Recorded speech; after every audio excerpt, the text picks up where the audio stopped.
Señor, mi Dios y Salvador, mi gran anhelo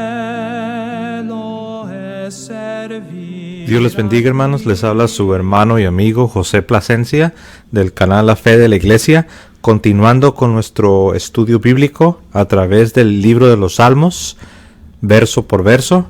Y como ustedes recordarán, en nuestro estudio pasado estuvimos viendo la primera parte del Salmo segundo, del Salmo número 2, y hoy vamos a tener la continuación. A manera de recapitulación, vamos a recordarles que este salmo es un salmo mesiánico, también conocidos como los salmos reales, haciendo referencia al rey. Cuando hablamos de algo real, estamos hablando de lo que tiene que ver con el rey, con la realeza. Y este es un salmo real, es un salmo mesiánico, también es un salmo profético, porque apunta hacia la persona de nuestro Señor Jesucristo, quien es el Mesías. Estuvimos viendo también en nuestro estudio pasado que Mesías y Cristo son palabras idénticas, son palabras gemelas, por decirlo así, solo que Mesías es de origen hebreo, mientras que Cristo es de origen griego. Y esta palabra Mesías o Cristo significa ungido, el ungido de Dios. ¿Pero ungido para qué? Ungido para ser rey. Nosotros sabemos que en el antiguo pacto, en el Antiguo Testamento, se ungía a los reyes, se ungía a los sacerdotes y también en algunos casos especiales se ungía a los profetas.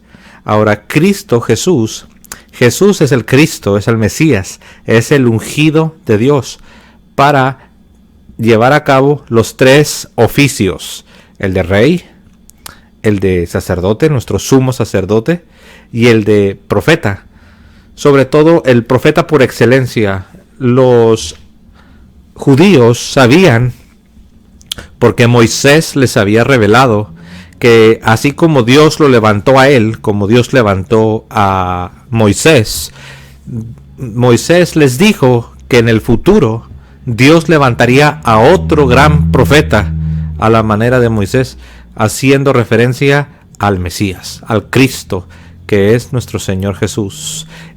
De modo que Cristo tiene esos tres oficios.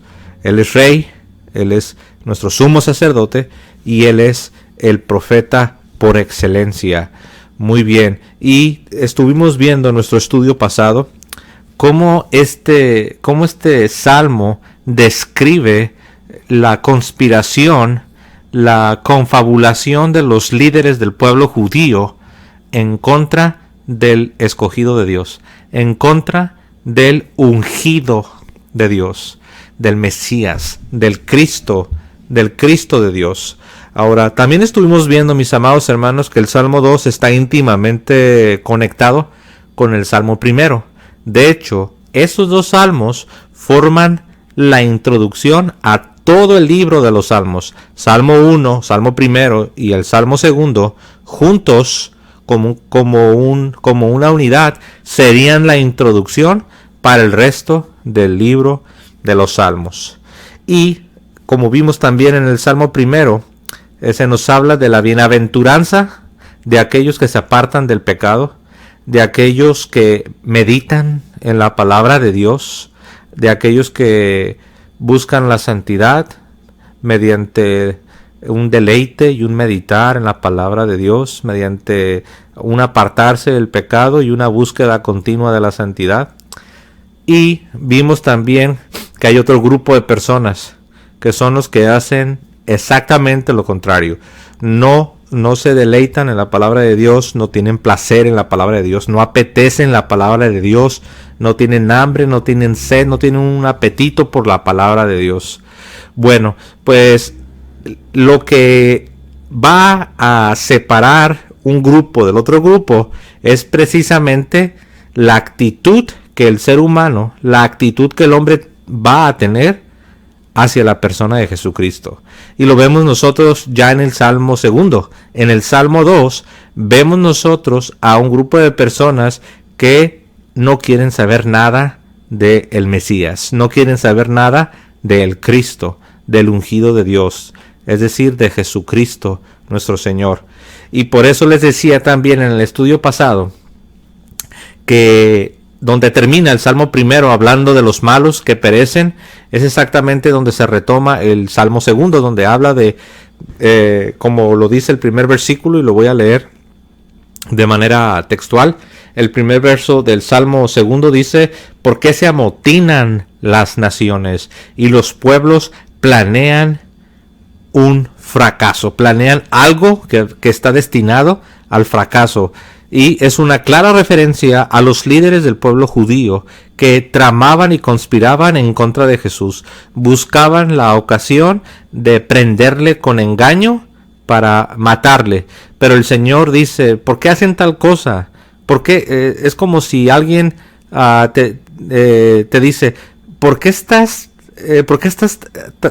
tratando de llevar algo a cabo que en primer lugar no va a funcionar? Que estás destinado a fracasar. El Señor es como si dijera: lo que ustedes están haciendo es algo ridículo, es algo tonto, es algo que no tiene sentido. Sin embargo, estos líderes del pueblo judío, estos escribas, estos sacerdotes, estos fariseos, como lo estuvimos viendo en el estudio pasado, sin darse cuenta, estaban haciendo estas dos cosas. Estaban cumpliendo la profecía y también estaban tramando planes que estaban desde un principio destinados a fracasar. Pero bien, vamos a adentrarnos. Voy a dar lectura hasta llegar hasta el verso 6, que fue donde nos quedamos la vez pasada, y lo leo a la letra. Salmo 2. ¿Por qué se amotinan las naciones y los pueblos piensan un fracaso? Verso 2. Se alían los reyes de la tierra, los príncipes conspiran contra el Señor y contra su Mesías, diciendo: rompamos sus coyundas, sacudamos su yugo. Verso 4. El que habita en el cielo sonríe, el Señor se burla de ellos. Luego les habla con ira, los espanta con su cólera. Verso 6. Yo mismo he establecido a mi rey en Sión, mi monte santo. El Señor, al ver la conspiración, al ver los planes malévolos de estos líderes en contra de su Mesías, en contra de su Cristo, se ríe desde los cielos. Y el Señor les dice en el verso 6: yo mismo he establecido a mi rey en Sión, mi monte santo. El Señor dice, es como si el Señor dijese: ¿qué no se dan cuenta que ustedes están intentando deshacerse de alguien? Están intentando frenar algo que yo mismo estoy llevando a cabo. Están intentando deshacerse de alguien que yo he escogido, de alguien en el cual tengo complacencia. Están luchando contra mí mismo. Y vienen a la mente las palabras que encontramos en el libro de los Hechos, cuando los apóstoles fueron arrestados y fueron llevados ante el Sanedrín, ante el consejo de ancianos del pueblo judío. En particular estamos hablando del apóstol Pedro y el apóstol Juan, los cuales fueron presentados ante los líderes, las autoridades del pueblo judío. Y las palabras de Gamaliel, que pidió que sacaran a los apóstoles para tener una palabra en privado con el consejo del Sanedrín, los ancianos del pueblo judío, y les dice: miren, dejemos a estos hombres en paz. Si esta obra no es de Dios, rápido se va a desbaratar. Si esto no proviene de Dios, esto no va a prosperar, esto va a fracasar, como ya ha sucedido antes. Pero si esta obra es de Dios, si lo que estos apóstoles están proclamando y predicando y aún haciendo señales, si esto es de Dios, tengan cuidado, les dice Gamaliel a los líderes judíos, no sea que ustedes estén luchando contra Dios. Y eso es exactamente lo que estaban haciendo. Estaban luchando contra Dios, conspirando, pensando cosas vanas, conspirando en contra del Señor y de su ungido, de su Mesías, de el Cristo, de Jesús de Nazaret. Muy bien, mis amados hermanos, pero el Señor les dice: yo mismo he establecido a mi Rey en Sión, mi monte santo. Es una referencia a la ciudad santa de Dios, a Jerusalén, y también es un tipo de el pueblo de Dios, y por extensión es un tipo de la iglesia de Dios. El Señor Dios Todopoderoso ha establecido a Jesucristo como el Rey que reina sobre la santa iglesia de Dios. Muy bien, mis amados hermanos, pues vamos a continuar en el verso 6. Ya lo vimos en nuestro estudio pasado. Estuvimos viendo que Dios se ríe, Dios se burla de los planes malévolos, de las maquinaciones vanas de estos hombres. Y la manera en que Dios se burla aquí obviamente no se refiere a la pasión que muchas veces los hombres experimentan. No se refiere que Dios está lleno de ira y lleno de pasiones pecaminosas.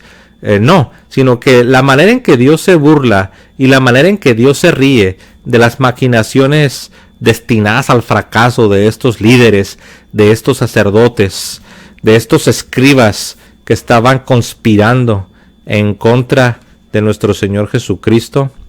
La manera en que Dios se ríe de ellos es haciendo exactamente lo contrario de lo que esos líderes querían lograr. Ellos querían derribar a Cristo. Ellos querían deshacerse de Jesús. Ellos no querían que Jesucristo reinase sobre ellos, como la parábola que el Señor Jesucristo citó de un rey que había recibido un reino por heredad, y los ciudadanos del reino lo odiaban y mandaron una carta diciendo: no queremos que éste reine sobre nosotros. Pues es exactamente lo que los líderes del pueblo judío estaban haciendo. Estaban diciendo: no queremos que este Jesús de Nazaret, que este hijo del carpintero, que este carpintero sea nuestro rey. Y Dios se ríe. Dios se ríe haciendo exactamente lo opuesto. Ellos no lo querían por rey, ellos querían deshacerse de él, y Dios hace lo contrario. Dios lo establece, Dios lo planta como el rey, y de ahí nadie lo va a mover. De esa manera Dios se burla, de esa manera Dios se ríe, de esa manera Dios los desafía. Y como lo vimos ya en el estudio pasado, lo voy a leer de manera rápida. Estamos en Filipenses, donde vemos una descripción de cómo Dios, después de que Jesucristo fue a la cruz, después de que Jesucristo desde el punto de vista humano fue derribado por los líderes del pueblo judío, cómo lo enjuiciaron injustamente, cómo lo mandaron a la cruz, por decirlo así, lo asesinaron, lo mataron. Pero el Señor estaba llevando a cabo sus planes, y Dios se ríe de ellos, y Dios se burla de ellos, haciendo lo siguiente. Lo leo para ustedes. Filipenses capítulo 2, y voy a leer yo creo que voy a estar leyendo desde el verso 5 en adelante. Tened entre vosotros, dice San Pablo, los sentimientos propios de Cristo Jesús, el cual, siendo de condición divina, no retuvo ávidamente el ser igual a Dios. Al contrario, se despojó de sí mismo, tomando la condición de esclavo, hecho semejante a los hombres, y así, reconocido como hombre por su presencia. Y noten lo siguiente. Estamos hablando de la humildad, de cómo el Señor, siendo Dios, siendo igual a Dios, se humilló, tomó la forma de un hombre, y nos dice aquí el siguiente verso 8, se humilló a sí mismo, hecho obediente hasta la muerte, y una muerte de cruz, es decir, una muerte vergonzosa. Verso 9, por eso, y aquí viene la manera en que Dios se ríe y se burla de aquellos que llevaron a la muerte a su Mesías.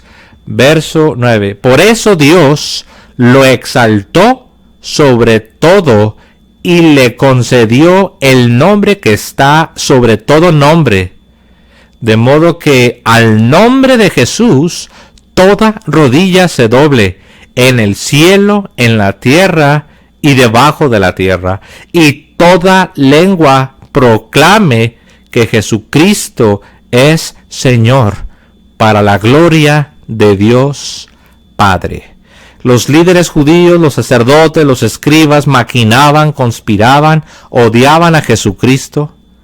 Y el Señor lo que hace es exaltar a Jesucristo. Ellos le asesinan, lo llevan a la cruz, y el Señor al tercer día, según las Escrituras, lo levanta de entre los muertos, lo resucita. El Señor hace lo inimaginable.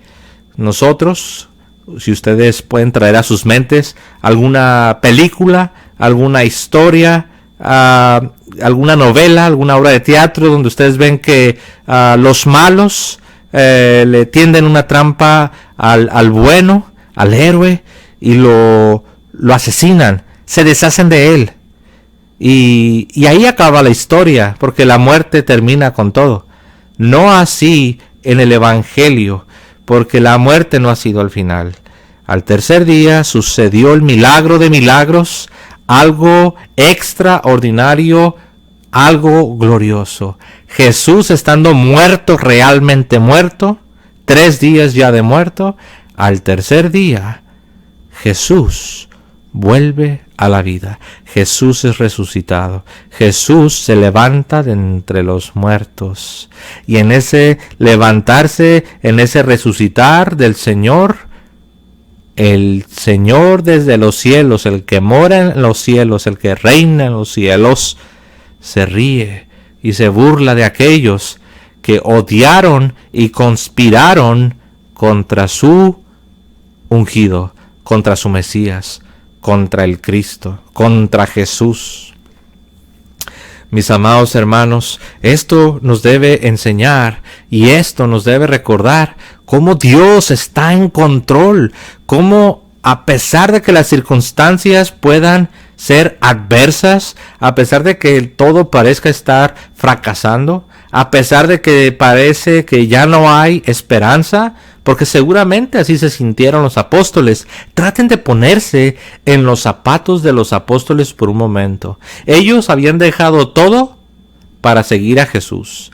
Ellos creían que Jesús estaba a punto de sentarse en el trono y de ser el Mesías prometido, de ejercer todo su poder y toda su influencia, pero todo lo contrario estaba sucediendo. Jesús había sido arrestado, Jesús había sido castigado, había sido condenado, había recibido la pena de muerte, y una muerte vergonzosa, la muerte que le daban a los peores criminales, a los ladrones, a los rebeldes. Era una muerte vergonzosa, sobre todo para un judío. Antes de llevarlos a la cruz, antes de clavarlos a la cruz, les despojaban de sus ropas exteriores, que para un judío era algo muy vergonzoso, y los clavaban y los exhibían de manera pública delante de todo el pueblo, en una parte alta, en un monte, para que todo el pueblo viese la vergüenza de los criminales. No así con el Señor, pues Él era santo, Él era justo, sin pecado, sin maldad. Él era verdaderamente el Mesías, Él, el Cristo, el ungido, el escogido, el enviado de Dios. Pero los líderes del pueblo, los fariseos, los sacerdotes, los escribas, conspiraron contra Él. Como dice el Salmo 2, se amotinaron para conspirar, para levantarse contra el Cristo. Mis amados hermanos, hay otro pasaje que podemos verlo. Está en Apocalipsis, voy a ir allá. Apocalipsis en el capítulo 19. Si usted tiene una Biblia, usted nos puede acompañar. Apocalipsis 19, y voy a leer del verso 11 en adelante. Apocalipsis en el verso 11 en adelante. Y vi el cielo abierto, y apareció un caballo blanco. Su jinete se llama Fiel y Verdadero, porque juzga con justicia y combate. Sus ojos son como llama de fuego. Muchas diademas ciñen su cabeza y lleva grabado un nombre que nadie conoce sino él. Va envuelto en un manto empapado en sangre, y es su nombre el Verbo de Dios. Lo siguen las tropas del cielo sobre caballos blancos, vestidos de lino blanco y puro. Y de su boca sale una espada aguda para herir con ella a las naciones, pues él las regirá con vara de hierro y pisará el lagar del vino del furor de la ira de Dios Todopoderoso. En el manto y en el muslo lleva escrito un título: Rey de Reyes y Señor de Señores. Wow. Aquí tenemos una descripción gráfica de un rey, pero no cualquier rey. El Rey de Reyes y el Señor de Señores, que viene con toda la majestad y todo el poderío de Dios para hacer justicia, para reinar sobre el reino eterno de Dios nuestro Señor. Él como el Mesías, como el Cristo, como el Rey, mis amados hermanos.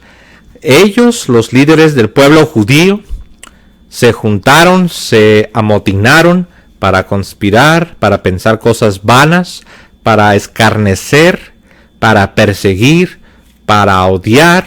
Y eso es exactamente la misma clase de trato que aquellos que siguen a Jesucristo, me refiero a la iglesia, también ellos son tratados de la misma manera.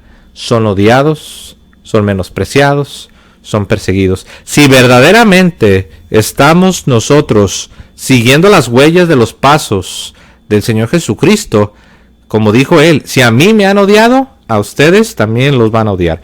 Si a mí me han perseguido, a ustedes también los van a perseguir. Mis amados hermanos, pero Dios se ríe, Dios se burla, Dios un día hará justicia, y ya lo ha hecho, porque el Señor Jesucristo ya ha resucitado. Por eso, en diferentes pasajes de la Sagrada Escritura, cuando se habla de la victoria de Cristo en la cruz y de la resurrección, de su exaltación, se habla como que Dios ya juzgó al mundo en la cruz. Dios, en un cierto sentido, ya ha juzgado a los hombres. Mis amados hermanos, vamos a continuar en el Salmo segundo. Muy bien, en el verso 7 nos dice el Señor: voy a proclamar el decreto del Señor. Él me ha dicho: tú eres mi hijo, yo te he engendrado hoy. Ahora, este pasaje ha sido utilizado por algunas sectas para tratar de decir y enseñar que Jesucristo es una criatura, que Jesús en algún momento de la eternidad pasada, por decirlo así, en algún momento de la eternidad pasada, antes de que Jesús encarnara, antes de los tiempos de los hombres, en algún momento de la eternidad pasada, Dios Padre creó al Hijo. Por lo tanto, Jesús sí tuvo un principio. Por lo tanto, Jesús es una criatura. Por lo tanto, Jesús no es coeterno y consustancial con el Padre. En otras palabras, es una forma de negar la doctrina de la Trinidad, la doctrina de que Jesús es verdaderamente Dios. Y una de estas sectas, lo sabemos bien, son los Testigos de Jehová, son los arrianos también, de la Edad Media, de allá en el siglo IV en adelante. Ellos han negado la divinidad del Señor, han negado la Trinidad, por lo tanto, y han utilizado, entre otros pasajes, han utilizado este pasaje. Estamos en el Salmo 2, el verso 7, y lo vuelvo a leer. Dice el Señor: voy a proclamar el decreto del Señor. Él me ha dicho: tú eres mi hijo, yo te he engendrado hoy. Entonces, los testigos de Jehová y otras sectas, cuando ven esta expresión, yo te he engendrado, ellos dicen, ¿ves? Claramente aquí dice que Dios engendró al Hijo. Eso significa que Jesús es una criatura. Eso significa que en algún momento de la eternidad pasada, Dios el Padre creó a Jesús. Por lo tanto, Jesús es una criatura, dicen ellos, lo cual es absolutamente falso, porque aquí, cuando habla del Padre diciendo del Hijo que Él lo ha engendrado hoy, es una referencia para los que conocen el lenguaje bíblico. Un judío que escuchaba esta expresión de yo te he engendrado hoy, sabe perfectamente que se está refiriendo a la primogenitura. En el lenguaje bíblico, hablar de la primogenitura está hablando de preeminencia, está hablando de estar sobre todos, está hablando de una superioridad. Por ejemplo, en diferentes pasajes del Antiguo Testamento se le da este título del primogénito a ciertas personas, y no significa que eran el primogénito en el sentido literal, que fue el primer hijo, sino primogénito es un término cargado de un simbolismo y de un significado, que significa el que tiene la preeminencia, el que tiene la superioridad, el que tiene el derecho a recibir toda la herencia. El primogénito es el que recibe la herencia, el que tiene la preeminencia. Y aquí, cuando dice el Padre del Hijo, yo te he engendrado hoy, es una clara referencia a la primogenitura, porque recuerden que estamos hablando de que este salmo es un salmo mesiánico, es un salmo profético, es un salmo que nos está hablando de aquel que es el primogénito, de aquel que es el heredero del trono de la casa de David, del trono de el reino de David, que representa al reino de Dios. Es el Mesías, es el Cristo, es Jesús. Él es el heredero, Él es el que se sienta en el trono. Él es el que Dios había prometido, que un descendiente de David, de la tribu de Judá, se sentaría para siempre en el trono del reino de David. Un heredero, un primogénito, tú eres mi hijo. Yo, dice el Señor, te he engendrado hoy. Vienen a la mente las palabras que se escucharon cuando Jesús fue bautizado por Juan el Bautista en el Jordán. Se abrieron los cielos y se escuchó una voz que decía, este es mi Hijo amado, en quien tengo complacencia. Tú eres mi Hijo, yo te he engendrado hoy. ¿Y qué decir del monte de la transfiguración? Cuando estaban Jesús y sus 3 apóstoles que él solía llevar con él, Pedro, Juan y Santiago. Una nube les cubrió, símbolo de la gloria de Dios. El rostro de Jesús fue transfigurado, resplandeciente, y se escuchó una voz, también haciendo un eco de estas palabras. Tú eres mi Hijo, yo te he engendrado hoy. Ahí no está hablando de que Jesús es una criatura, ahí no está hablando de que en la eternidad pasada Dios Padre creó a Jesús, no, está hablando de primogenitura, está hablando, es una expresión mesiánica, es una expresión que nos habla de superioridad, de preeminencia, que nos habla de Jesús como el heredero, como el que tiene el derecho a la heredad. Muy bien, mis amados hermanos, continuando en el verso 7, lo leo para ustedes. Bueno, ya lo he leído, pero una vez más, yo publicaré el decreto. El Señor me ha dicho, mi hijo eres tú, yo te engendré hoy. El Hijo engendrado es el primogénito, es el heredero de todo, es el Mesías, es el Cristo. Y, mis amados hermanos, en el verso 8 y 9, y los voy a leer para ustedes. Verso 8 y 9, dice el Señor, pide Pide lo que quieras que yo te lo daré. Te daré en herencia las naciones, en posesión los confines de la tierra. Verso 9. Los gobernarás con cetro de hierro, los quebrantarás como jarro de losas. Y ya lo vimos nosotros en el pasaje que acabamos de leer en Apocalipsis 19, 11, 17. Como dice que Él viene para gobernar, para regir con vara de hierro a las naciones. Y dice que los quebranta. Es decir, Él los gobierna. Él viene a gobernar. Él viene a establecer juicio. Él viene a juzgar a vivos y a muertos. Él es el Rey justo. Él es el hombre impío, el hombre pecador, el hombre que no teme a Dios. Ellos temen a este juez justo. Es como en la vida diaria, mis amados hermanos, donde nosotros vivimos.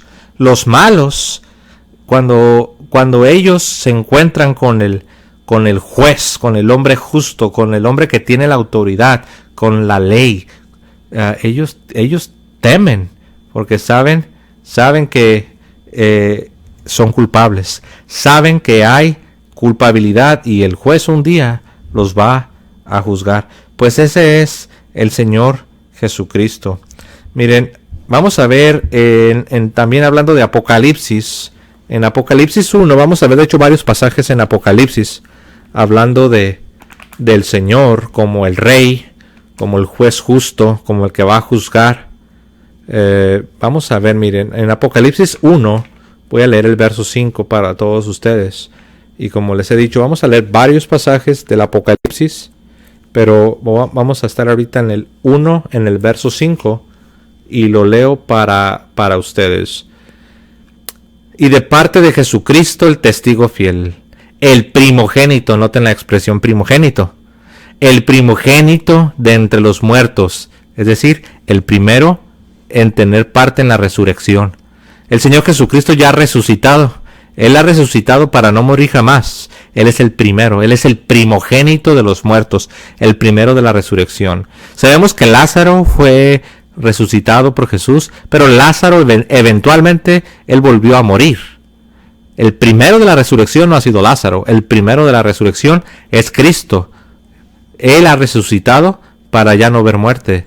Pues aquí nos dice en Apocalipsis 1:5, refiriéndose a Jesucristo, dice, y de parte de Jesucristo, el testigo fiel, el primogénito de entre los muertos, el príncipe de los reyes, el principal de la tierra, al que nos ama y nos ha librado de nuestros pecados con su sangre.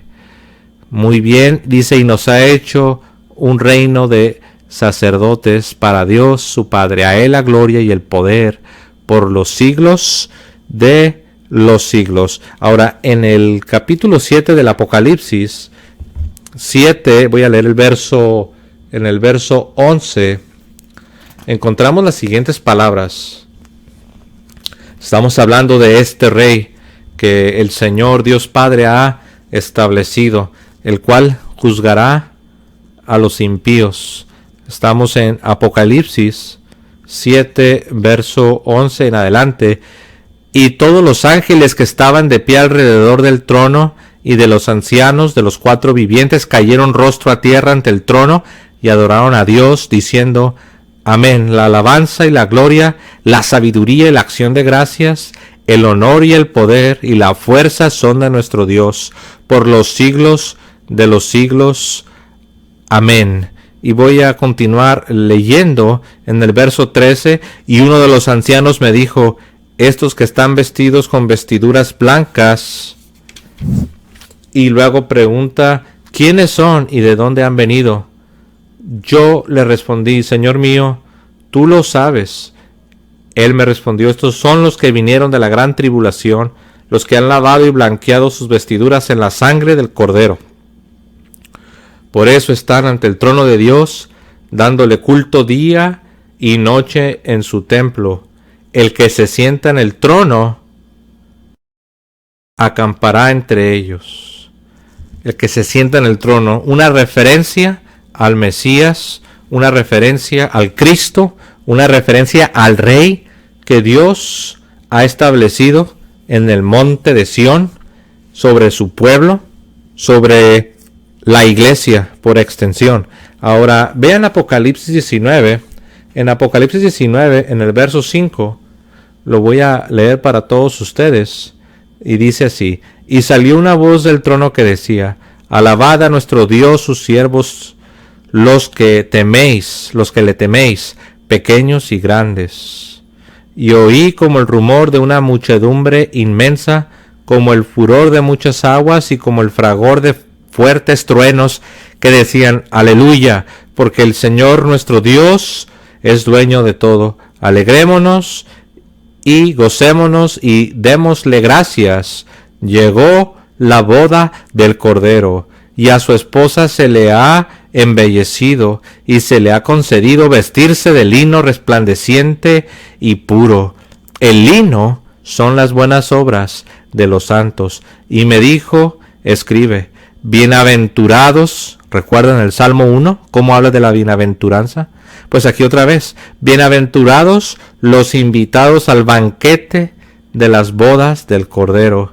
Y añadió: estas son palabras verdaderas de Dios. Mis amados hermanos, estamos hablando del día futuro en el cual el Señor ha de venir para juzgar a las naciones, para quebrantarlas como a vasijas de hierro. Ese es lenguaje para hablar de establecer juicio. Miren, mis amados hermanos, muchos se desaniman, muchos ven la maldad, muchos ven cómo los malos se salen con la suya, muchos ven cómo los malos conspiran y se juntan para hablar y pensar cosas vanas contra los buenos, como muchas veces los malos se salen con la suya, mis amados hermanos. Pero así como este Salmo 2 es una referencia directa al Cristo, a Jesús, pero Jesús no lo ha dicho, que también aplica para nosotros. Jesús dijo: si a mí me han odiado, a ustedes los van a odiar. Si a mí me han perseguido, a ustedes los van a perseguir. Mis amados hermanos, pero un día el Señor va a hacer justicia. Un día viene el Rey de Reyes. Un día viene el Señor de Señores. Miren, Él es la esperanza de los santos. Los santos aprendieron a sufrir. Los santos se quedaban callados cuando eran insultados. Los santos amaban a sus enemigos. Los santos soportaron muchas injusticias. Los santos vivieron vidas de santidad, vidas de virtud heroica, hasta un grado verdaderamente virtuoso. Y eso es porque ellos encomendaban todo al que juzga, encomendaban todo al que un día juzgará a vivos y a muertos. Mis amados hermanos, todos estos pasajes que acabamos de leer nos hablan del Rey, nos hablan del futuro cuando Él viene a juzgar a las naciones, cuando Él viene con majestad y con gloria, y Él va a juzgar y Él será el Rey. Y eso nos debe de dar esperanza. Esto nos debe hablar de cómo verdaderamente el mal al final del día será derrotado.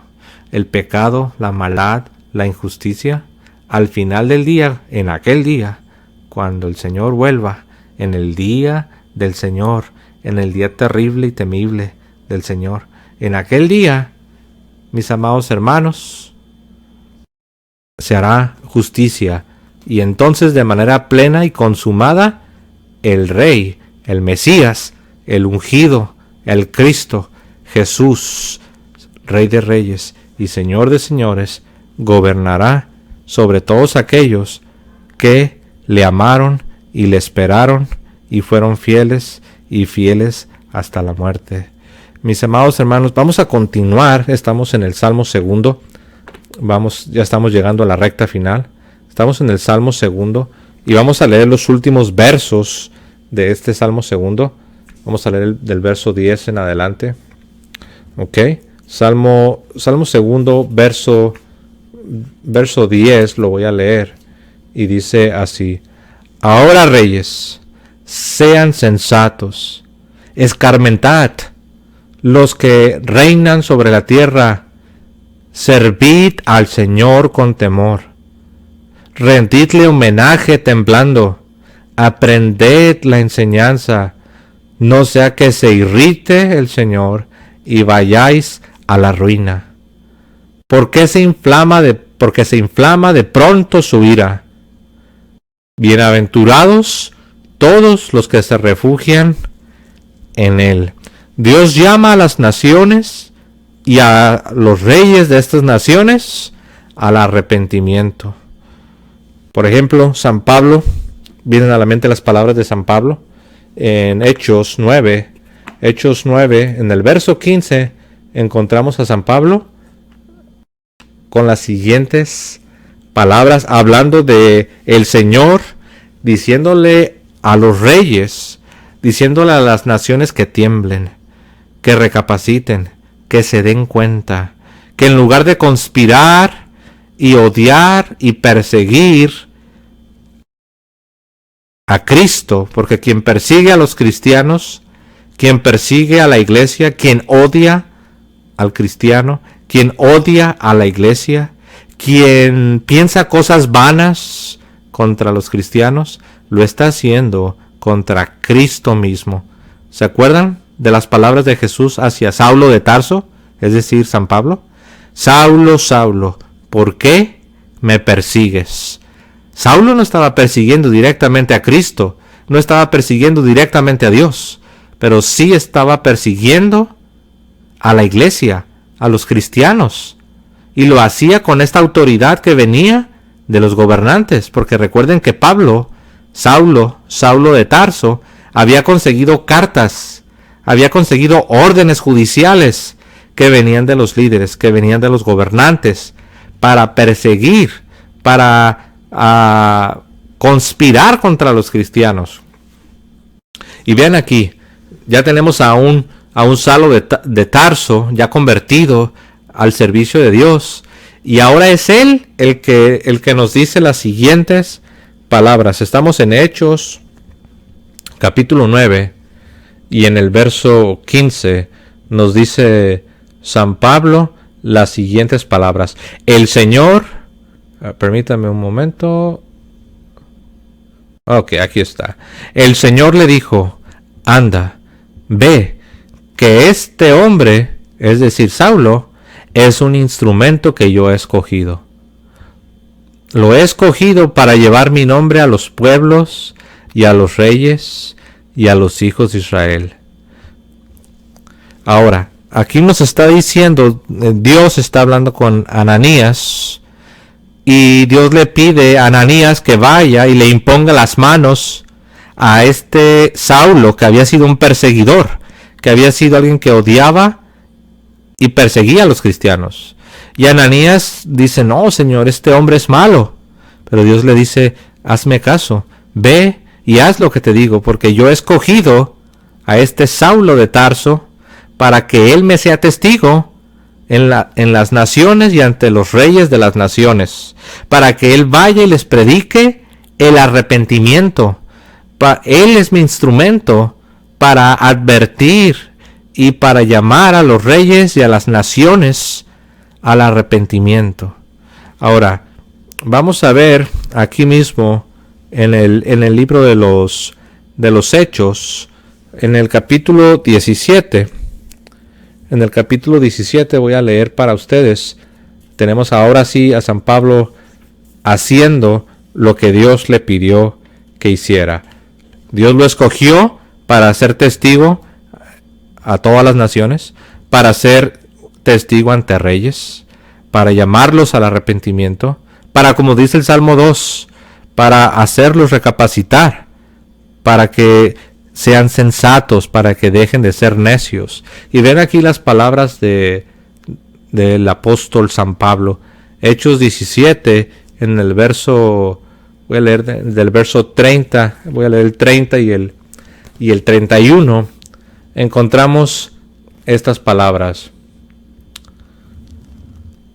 Así pues, pasando por alto aquellos tiempos de ignorancia, Dios ahora anuncia en todas partes y a todos los hombres que se conviertan, porque Dios tiene señalado un día en el que juzgará al mundo con justicia, por medio del hombre a quien Él ha escogido.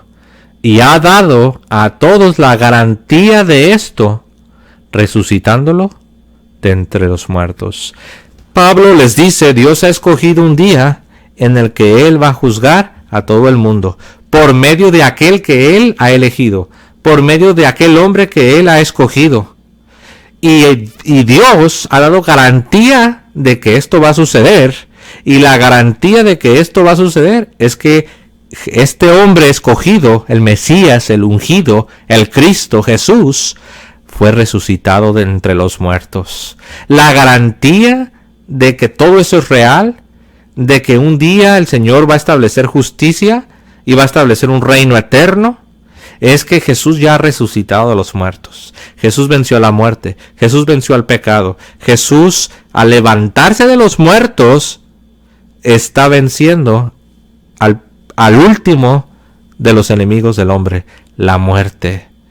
Y dice Pablo, Dios les está llamando al arrepentimiento, a la conversión, porque Él ha establecido un día en el que juzgará a los vivos y a los muertos por medio de aquel hombre que Él ha elegido y ha dado la garantía, ha dado testimonio y garantía de todas estas cosas, levantándolo, resucitándolo de entre los muertos. Mis amados hermanos, el mismo Pablo en su carta a los romanos, que de hecho estamos aquí, estamos muy cerca, acabamos de leer Hechos 17. Si uno va unas cuantas páginas adelante, en Romanos 1 encontramos una frase, una expresión muy interesante, diría yo. Estamos en Romanos 1. Voy a leer Romanos 1:1. Un par de versos en Romanos 1:1. Pablo, siervo de Cristo Jesús, llamado a ser apóstol, escogido para el evangelio de Dios, que fue prometido por sus profetas en las Escrituras Santas, y se refiere a su Hijo, nacido de la descendencia de David según la carne, constituido Hijo de Dios en poder según el Espíritu Santo, por la resurrección de entre los muertos, Jesucristo nuestro Señor. Por Él hemos recibido la gracia del apostolado para suscitar o para llamar a la obediencia de la fe a todas las naciones. Ahora Dios, por medio de este Mesías, de este Cristo, por medio de este Jesucristo que Él ha resucitado, que Él ha levantado, y que este Jesucristo es el Rey, está sentado a la diestra de la majestad, está sentado a la diestra del trono de Dios.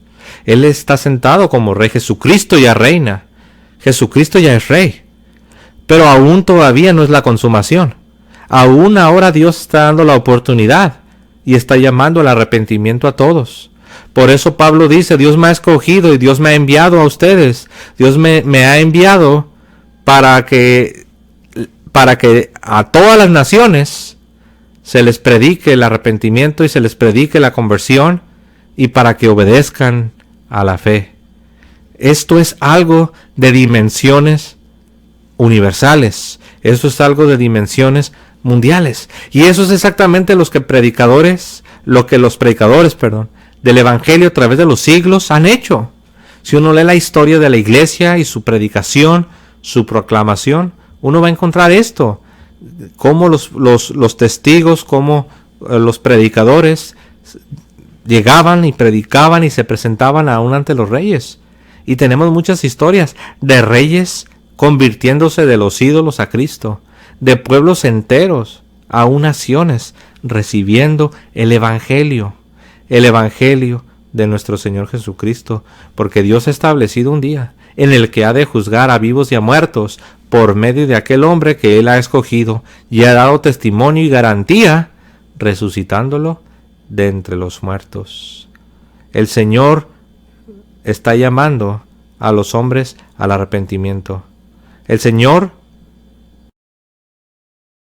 se ha burlado y se ha reído de aquellos que lucharon contra su ungido. resucitándolo y estableciéndolo como el Rey de Reyes y el Señor de Señores. ¿Recuerdan ustedes las palabras del Señor Jesús en Mateo 28, versos del 18 al 20? ¿Cómo dijo? Toda potestad me es dada, toda autoridad me ha sido dada, todo poder, toda potestad me ha sido dada. Por tanto, id y haced discípulos a todas las naciones, bautizándolos en el nombre del Padre, del Hijo y del Espíritu Santo, enseñándoles todas las cosas que os he enseñado, y he aquí, yo estoy con vosotros todos los días, hasta el fin del mundo. Ahí tenemos el mismo concepto. Tenemos a este Jesús que fue despreciado, la piedra que los edificadores desecharon. Tenemos a este Jesús contra el cual se levantaron para consultar, para conspirar. ¿Por qué se amotinan las naciones y los reyes y los príncipes se unen para conspirar en contra del Señor y de su ungido? Este mismo Jesucristo es el que ha resucitado, es el que se ha sentado a la diestra de la majestad, es el que está sentado como el Rey de Reyes y el Señor de Señores, y ahora Él manda a todos los hombres en todo lugar a que se arrepientan de sus pecados, porque Dios ha establecido un día en el que juzgará a vivos y a muertos por medio de aquel hombre que Él ha escogido y ha dado testimonio, resucitándolo de los muertos. Y Él está vivo y te está llamando al arrepentimiento, porque ha dicho a todo hombre en todo lugar: toda potestad me ha sido dada. Por tanto, id y haced discípulos a todas las naciones, bautizándolos en el nombre del Padre, y del Hijo y del Espíritu Santo, enseñándoles todas las cosas que os he enseñado. Y he aquí, yo estoy con vosotros todos los días, hasta el fin del mundo. Ahora vamos a ver el último verso. Estamos en el Salmo 2, ya estamos entrando al último verso. Vean lo que dice en el Salmo 2, el verso 12. Rendidle homenaje temblando, aprended la enseñanza, no sea que se irrite y vayáis a la ruina, porque se inflama de pronto su ira. Rendidle homenaje. Ahora, aquí está hablando del ungido. Aquí está hablando del escogido. Ríndanle homenaje. Honren al escogido. Honren al ungido. Honren al Mesías. Honren al Cristo. Y esto trae a la mente, esto de honrar al Hijo, de honrar al Mesías, de honrar al escogido, trae a la mente las palabras del apóstol Juan, y con eso terminamos. Primera de Juan. Si vamos nosotros a Primera de Juan, teniendo en mente las palabras del salmista, en Primera de Juan vamos a ver en el capítulo 5, Primera de Juan 5, hablando de honrar al Hijo, hablando de rendirle homenaje al ungido, al escogido, al Mesías de Dios, al Cristo de Dios, a Jesús, a Jesucristo. Vean lo que dice aquí, Primera de Juan 5:9. Primera de Juan 5:9, lo voy a leer para todos ustedes. Si aceptamos el testimonio humano, mayor es el testimonio de Dios, pues este es el testimonio de Dios, que ha dado testimonio acerca de su Hijo. El que cree en el Hijo de Dios tiene el testimonio en sí mismo. Quien no cree a Dios lo hace mentiroso, porque no ha creído en el testimonio que Dios ha dado acerca de su Hijo.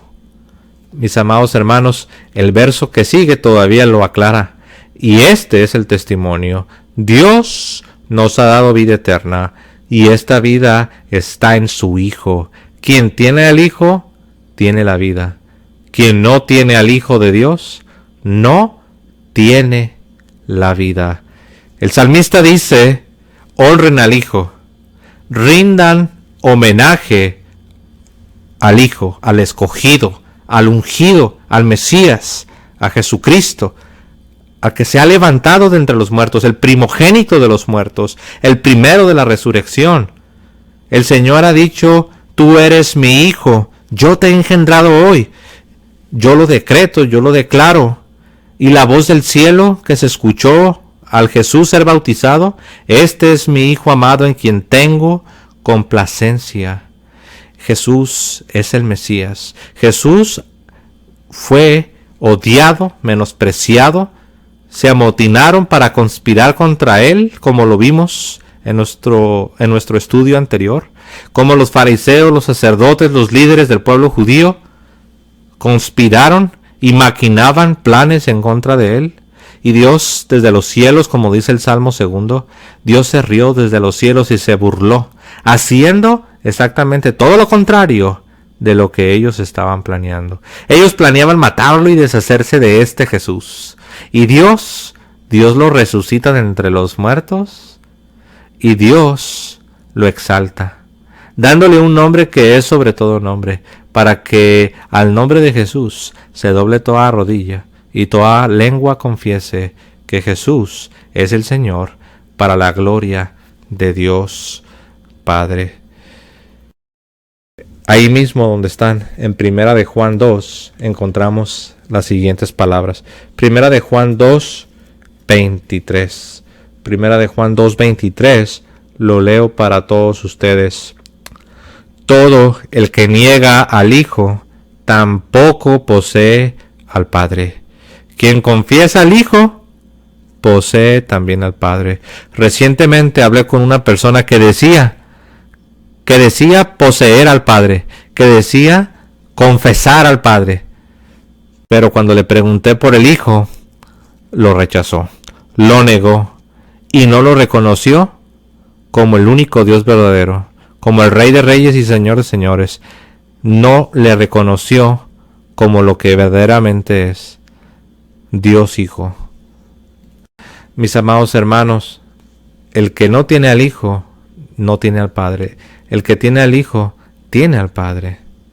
El que tiene al Hijo, como ya lo vimos, tiene la vida. El que no tiene al Hijo, no tiene la vida.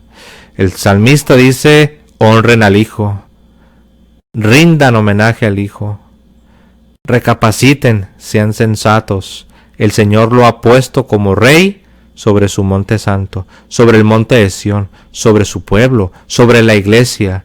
Y Él un día ha de volver y va a juzgar a vivos y a muertos. Por eso Él manda a todo hombre en todo lugar a que se arrepientan de sus pecados. El verso 12, la última línea del verso 12, dice: bienaventurado todos los que confían en Él. Bienaventurados los que confían en Él.